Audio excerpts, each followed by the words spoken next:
Alright, so I reviewed Lady and the Tramp, so I have to an obligation review Lady and the Tramp 2 Scamp's Adventure.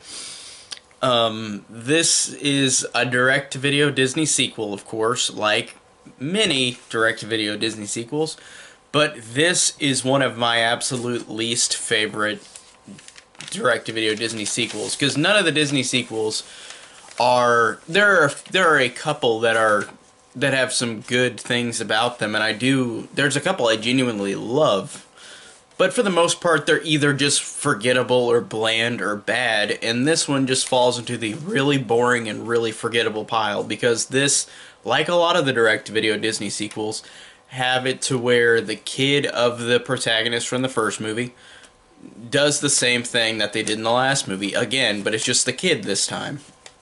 Like Little Mermaid 2, like Lady and like this one, and like 101 Dalmatians 2, I guess, is a little different, but still it's the kid of of the main characters in the first movie doing something. It's usually, for the most part, the same story. So overall, this one is just really incredibly lame. It's the exact same story basically as the first one, because Scamp is this character who is the kid of Lady and Tramp, and they've got a couple other kids too.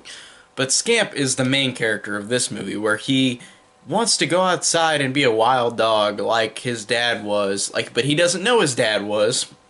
His dad doesn't tell him that he was a wild dog whenever he was a kid.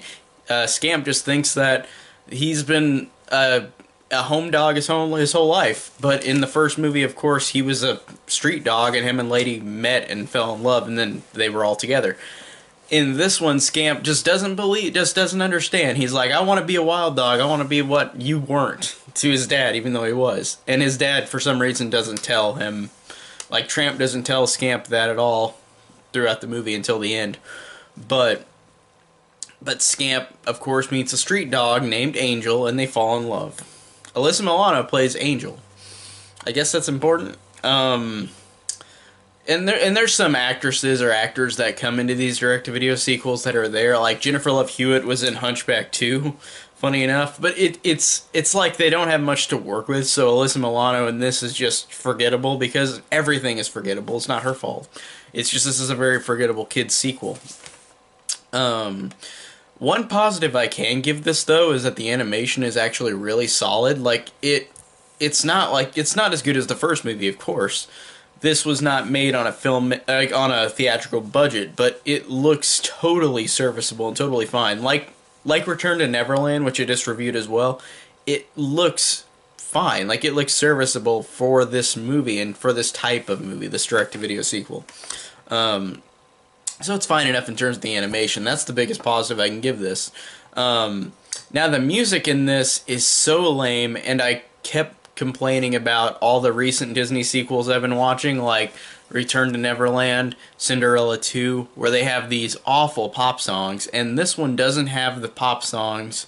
It's got these characters actually singing, but it's not that good. It's really forgettable again. It's not as bad as, like I said, Cinderella 2 or Return to Neverland, where it's pop music.